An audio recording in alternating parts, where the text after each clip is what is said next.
Estamos leyendo el Salmo completo, es cortito, son 10 versículos. Dice así: Escucha, oh Dios, la voz de mi queja, guarda mi vida del temor del enemigo, escóndeme del consejo secreto de los malignos, de las conspiraciones, de la conspiración de los que hacen inequidad, que afilan como espada su lengua, lanzan cual saeta suya palabra amarga, para asaetear escondida al íntegro. De repente lo asaetan y no temen. Obstinados en su inicuo designio, tratan de esconder los lazos y dicen: ¿quién los ha de ver? Inquieren iniquidades, hacen una investigación exacta, y el íntimo pensamiento de cada uno de ellos, así como su corazón, es profundo. Mas Dios los herirá con saeta. De repente serán sus plagas, sus propias lenguas los harán caer. Se espantarán todos los que los vean, entonces temerán todos los hombres. Y anunciarán la obra de Dios y entenderán sus hechos. Se alegrará el justo en Jehová y confiará en él. Y se gloriarán todos los rectos de corazón. Amén. Amados, pueden tomar asiento.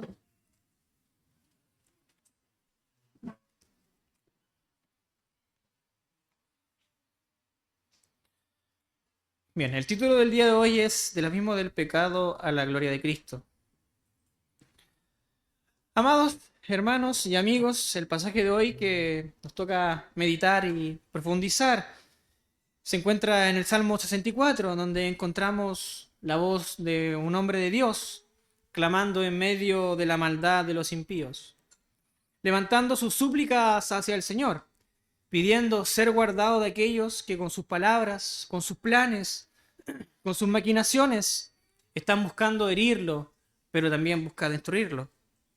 David en este momento estaba experimentando en un mundo que estaba lleno de enemigos, que como flechas lo acosaban en la oscuridad, lanzaban sus mentiras, también sus engaños, y por supuesto estaban conspirando contra él. Pero en medio de esta realidad, David nos muestra lo que todo ser humano debiese reconocer. La única esperanza, amados, está en clamar a Dios, porque Dios escucha, pero Él también ve. Y junto con esto, Dios también actúa con justicia. El corazón del Salmo nos muestra la oposición de los hombres contra el justo y el juicio inevitable que vendrá de parte de Dios. Los hombres, dice el Salmo, amargan sus lenguas como espadas y lanzan cual saeta palabras amargas. Son personas que en secreto planean el mal, pensando que nadie los está viendo, pensando que nadie los puede juzgar y pensando que, por supuesto, que el actuar que ellos están haciendo es el correcto. ¿Y esto no es acaso un reflejo de la condición de nuestro propio corazón, amado sin Cristo? Un corazón que maquina el mal, un corazón que se goza en la mentira, que busca su propio beneficio a costa del daño de los demás. La Biblia entonces, amados, define el pecado como toda falta de conformidad de la ley de Dios o la propia transgresión de ella.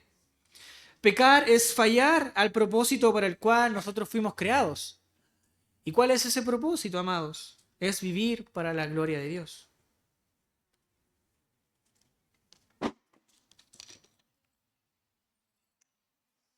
Pecar, amados, no es solamente cometer grandes crímenes, sino también vivir indiferente a nuestro Creador, ignorar su voluntad, pensar que nosotros podemos caminar solos sin depender de Él. Y esa es la condición de todo hombre sin Cristo, pecador, rebelde y por supuesto bajo condenación. El corazón del hombre sin Cristo es como un pozo contaminado. Aunque desde afuera puede parecer que está limpio, aunque las personas se esfuercen en adornar su vida con buenas obras o con apariencias de moralidad, en lo profundo de esa agua, en lo profundo de ese pozo, esa agua está envenenada.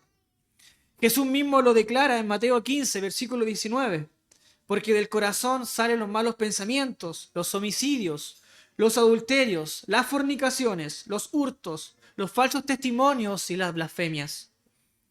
Entonces, ¿qué nos queda? Que el problema del ser humano no está solo en lo que hace, sino en lo que es.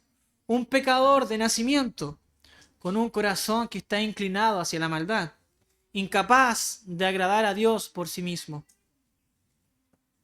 Déjame dar otra analogía más. Pensemos en una casa con grietas ocultas bajo una hermosa pintura. Por fuera puede parecer firme, bien cuidada y en orden, pero esas grietas interiores la hacen peligrosa, pues en cualquier momento se puede derrumbar. Así también es el corazón del hombre. Aunque se pinte de religiosidad o de buenas obras o de buenas intenciones, las grietas del pecado siguen allí, debilitándolo, haciéndolo inseguro y sin esperanzas. Jesús enseña en Lucas 6, versículo 45, el hombre bueno del buen tesoro de su corazón saca lo bueno, y el hombre malo del mal tesoro de su corazón saca lo malo. Y después continúa diciendo algo que todos sabemos, porque la abundancia del corazón habla la boca. El problema no es externo, el problema es interno, amados. Lo que sale de la boca revela la enfermedad que nosotros tenemos en nuestro corazón. El corazón sin Cristo es un desierto sin agua, un lugar seco donde la vida no puede florecer. Puedes buscar saciarte en placeres, puedes buscar la felicidad en logros, puedes buscar la felicidad en dinero o en religiones vacías, pero al final, como decía el sermón de la semana pasada, siempre vuelve la sed. El Señor dijo en Juan, capítulo 4, versículo 14, «Mas el que bebiera del agua que yo le daré, no tendrá sed jamás, sino que el agua que yo le daré será en él una fuente de agua que salte para vida eterna». El alma sin Cristo, amados, anda errante. Es un alma que siempre está inquieta, siempre insatisfecha, siempre buscando y nunca encontrando. Seguramente estás en esa posición, en donde estás constantemente buscando sentirte pleno y feliz, buscando felicidad de los placeres momentáneos, pero dándote cuenta que en realidad esos placeres, esas cosas que te dan alegría, lo único que hacen es llevarte a otra y a otra y a otra, y finalmente nunca estás satisfecho.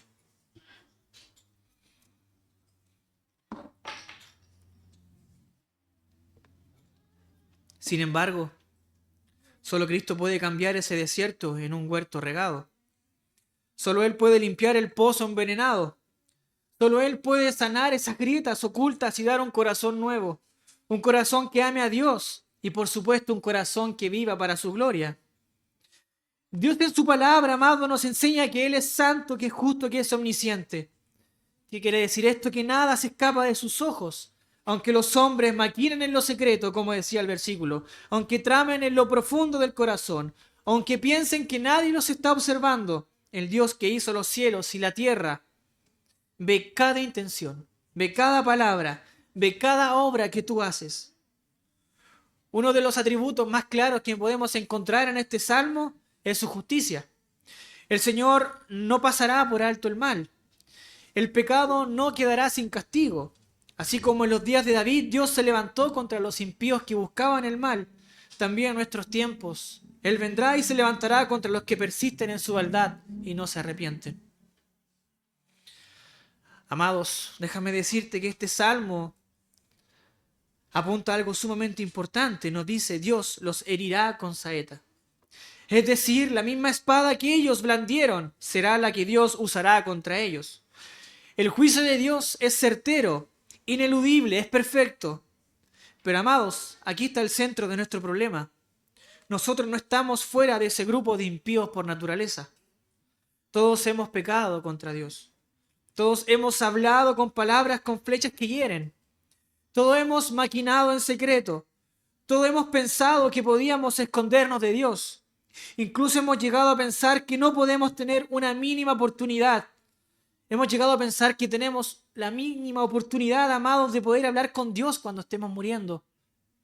Y eso ocurre porque no conocemos al Señor realmente. Amados, el pecado no es solo lo que otros hacen, sino el pecado es lo que mora en nosotros mismos. Es lo que nos hace tener tan baja estima de lo que es Dios. Es lo que nos hace pensar que Dios es un igual. Y esto lo experimentamos muchas veces cuando predicamos. Las personas con toda seguridad nos dicen, voy al cielo. Yo sé que voy al cielo porque soy un buen amigo, soy un buen vecino. Pero en el fondo de nuestros corazones nosotros sabemos que esa no es la realidad. La única forma de llegar a Dios es por mérito de Cristo. Es por medio del arrepentimiento y la fe en Cristo, quien ha muerto en esa cruz. Pecar, amados, contra un Dios 3 veces santo, como lo proclaman los serafines en Isaías 6:3, diciendo, Santo, Santo, Santo, Jehová de los ejércitos. Toda la tierra está llena de su gloria. No es simplemente cometer un error moral o fallar contra un estándar humano. Significa rebelarse contra la pureza absoluta, contra la perfección moral infinita, contra el carácter mismo de aquel que no puede tolerar el mal ni mirar el pecado con agrado. Cada pecado, grande o pequeño, que hayas cometido es un acto de alta traición contra el Creador del universo. Un desafío directo a la majestad y la gloria de nuestro Dios. El pecado es más grave de lo que imaginamos porque no se mide por las pequeñeces de la acción, sino por la grandeza de aquel contra quien se está cometiendo. Y esto es sumamente importante que lo entiendas. Y este es el punto que el mundo no sabe. La magnitud de un pecador, la magnitud de un pecado ante un Dios que es 3 veces santo. Pecar contra un Dios 3 veces santo también significa colocarnos bajo su justa ira. Si Dios fuera solamente poderoso pero indiferente, podrías intentar minimizar tus culpas. Pero Él es santo, justo y perfecto en todo lo que hace.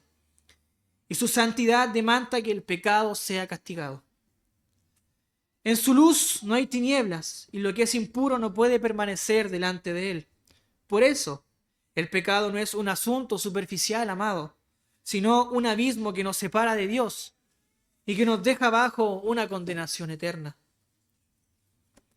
Entonces, déjame decirte que solo en Cristo, quien llevó en sí el castigo de nuestro pecado, podemos encontrar reconciliación y verdadera esperanza. Porque en la cruz, la santidad de Dios y su amor infinito se encontraron, amados, para salvar a los pecadores que se arrepienten y creen en Él. El corazón humano está torcido desde la caída de Adán. Somos culpables y por tanto el juicio que el Salmo describe también nos alcanzaría. Entonces te pregunto, ¿quién puede permanecer de pie delante de un Dios santo y justo? ¿Quién podrá resistir su saeta, su castigo y su justa retribución? Déjame decirte que es aquí donde el Evangelio resplandece con mayor fuerza. El mismo Dios que es justo, también es misericordioso. También es compasivo y también está lleno de gracia.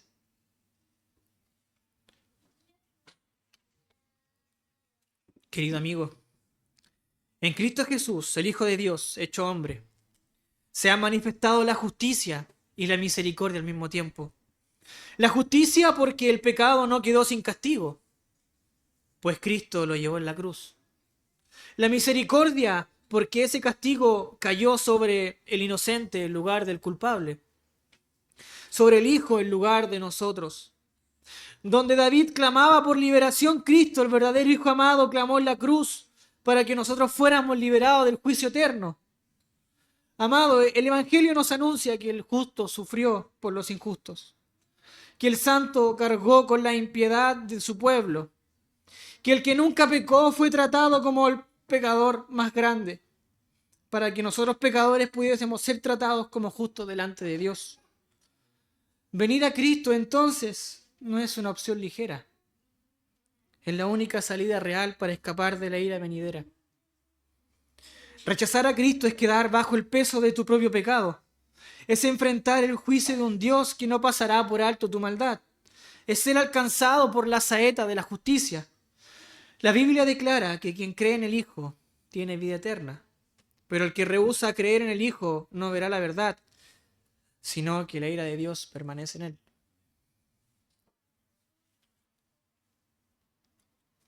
Esto significa que el rechazo a Cristo no es un asunto neutral o sin consecuencias, sino que mantiene a la persona en estado de enemistad con Dios.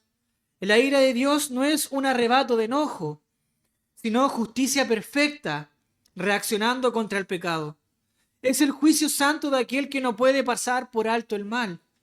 Cuando la Biblia habla de que la ira vendrá sobre los que rechazan a Cristo, Lo que está haciendo, amados, es advertirnos que llegará un día en que esa justicia se va a manifestar plenamente.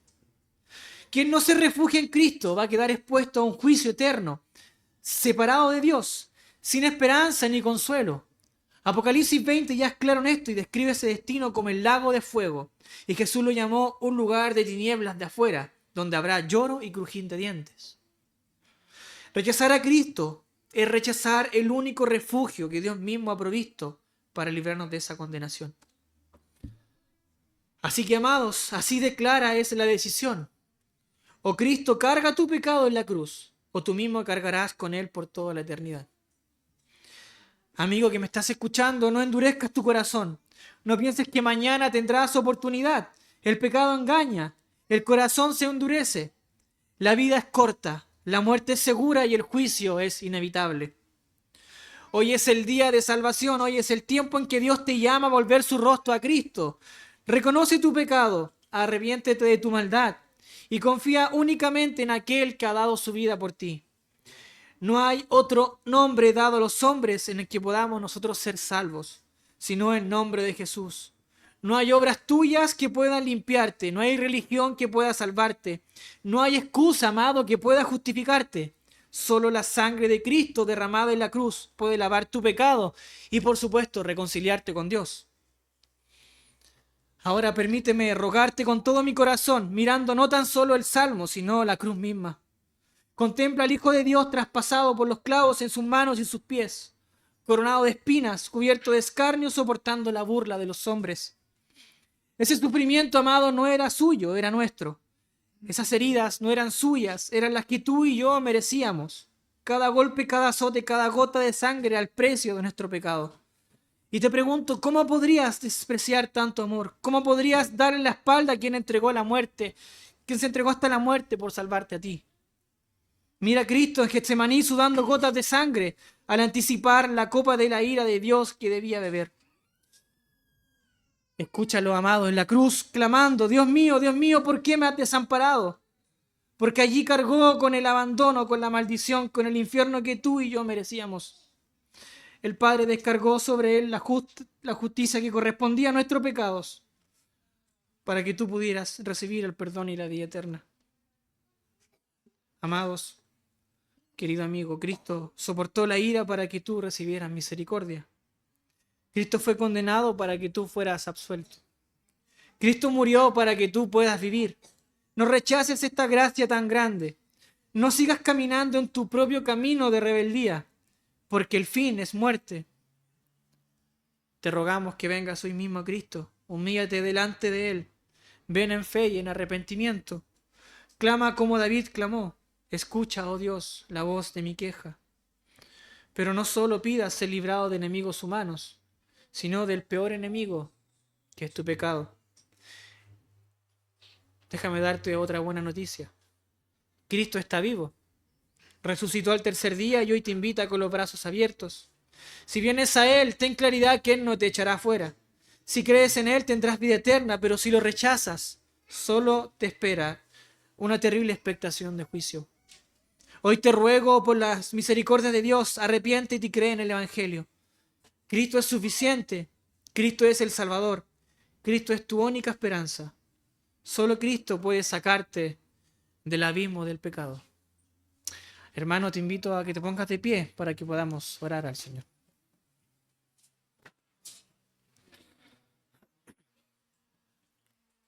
Buen Dios, Padre Celestial, Señor, gracias. Le damos, Señor, por su glorioso evangelio, mi Dios. Gracias, Señor, por pagar en la cruz lo que debíamos pagar, Señor. Gracias por hacernos aceptados delante de Dios, Señor. Gracias por su amor incondicional. Pedimos humildemente, mi Dios, que usted pueda transformar aquellos corazones, Señor, de los que han escuchado este servicio, mi Dios, para que ellos también puedan ser salvos, Señor, y puedan regocijarse en su amor. Amado Dios, gracias le damos por este servicio, en el nombre de Cristo Jesús. Amén.